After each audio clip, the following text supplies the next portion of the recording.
Bonjour, dans cette vidéo nous allons apprendre à mettre en forme un graphique.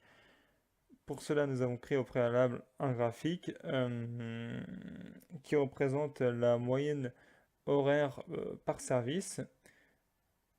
Pour commencer la mise en forme du graphique, nous allons sélectionner ce dernier, nous allons faire un clic droit, mettre en forme le diagramme. Donc nous arrivons sur l'onglet global. On peut s'occuper donc déjà de tout ce qui est général.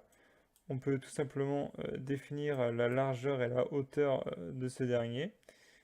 Mais on peut également le faire à la main. C'est davantage pratique à la main. Mais si on souhaite que tous nos graphiques aient la même taille, cette fonctionnalité sera très pratique.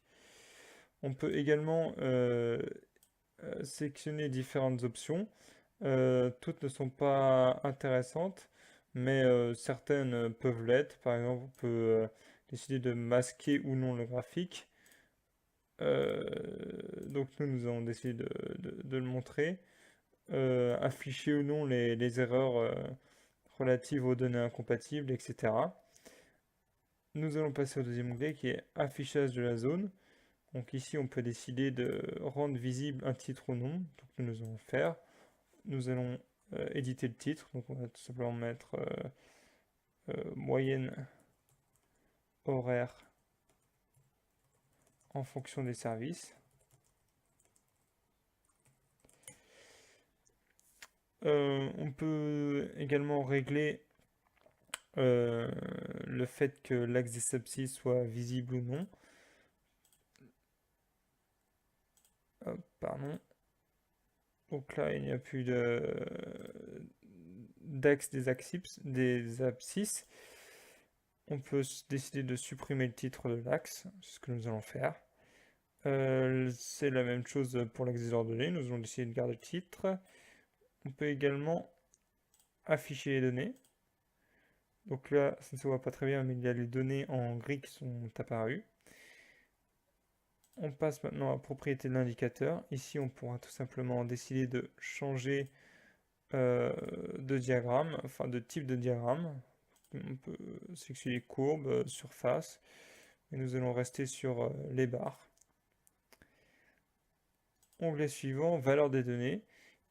Ici, nous allons pouvoir régler tout ce qui est relatif aux données à l'intérieur des barres, donc qui sont en gris. Nous pouvons par exemple décider de modifier la couleur, modifier la police. On peut également modifier la taille, etc. On peut également modifier tout ce qui est couleur des bordures et arrière-plan. Nous allons pas le faire ici, ce sont des fonctionnalités peu utilisées.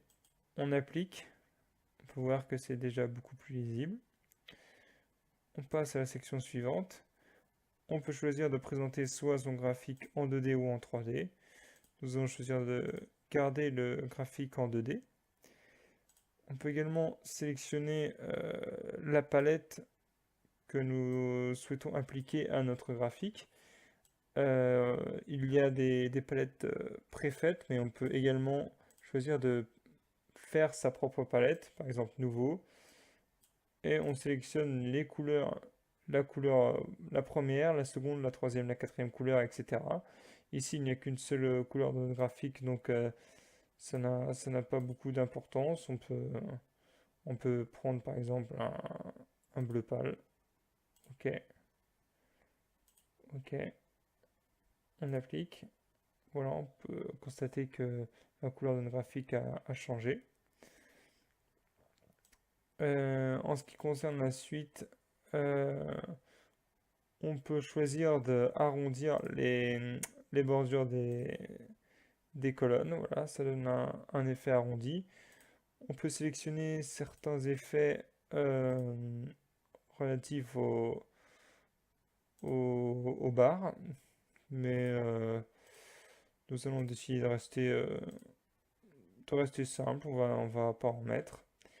Et on peut également régler tout ce qui est ombre, mais c'est également peu utilisé. Ici, on peut modifier la couleur de l'arrière-plan. On peut également choisir de mettre des bordures autour du graphique, c'est ce que nous allons faire.